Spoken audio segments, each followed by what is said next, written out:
La cabaña fue diseñada y construida en 1935 para ser originalmente un restaurante. Luego, en 1957, se convirtió en un teatro que albergaría al Teatro de Títeres Cusi Cusi, a la Escuela Nacional de Arte Dramático y la Administración de Serpar. A fines de los 90, dentro del proceso de remodelación del Parque de la Exposición, se construyó el anfiteatro más grande de la ciudad, llamado entonces Teatro Abierto, con una capacidad para 4.000 personas, cuyo personal administrativo tiene instaladas sus oficinas en el local de la cabaña. En la actualidad, el teatro se encuentra cerrado.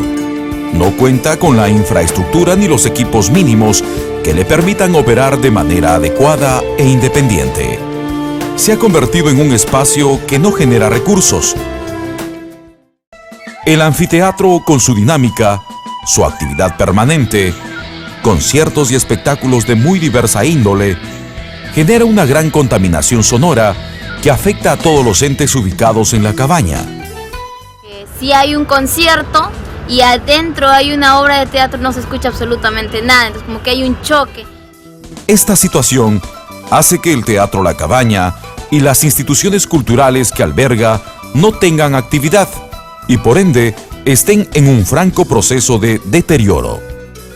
Por estas razones, la Municipalidad Metropolitana de Lima, a través de la empresa municipal inmobiliaria de Lima, EMI Lima, busca el mejoramiento del Teatro La Cabaña y el Anfiteatro Nicomedes Santa Cruz en el Parque de la Exposición, mediante la instalación de un foyer al teatro. Asimismo, el teatro contará con una cafetería y los dos ingresos a la sala tendrán doble puerta, creándose unas esclusas.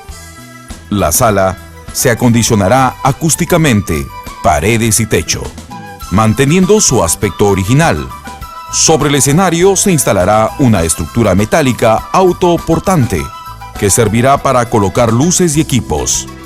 En el anfiteatro se colocará una cubierta ligera hecha de estructura metálica y una geomembrana tensionada. La estructura de la nueva cubierta tendrá una pasarela técnica para luces y equipos. El escenario tendrá una parrilla autoportante hecha en estructura metálica que permitirá colocar luces.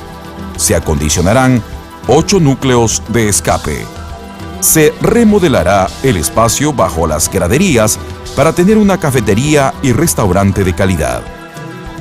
El objetivo del proyecto es proporcionar a la ciudad espacios culturales de calidad, totalmente equipados y autosostenibles, los que podrán ser utilizados durante todo el año, que hará de Lima una ciudad para todos.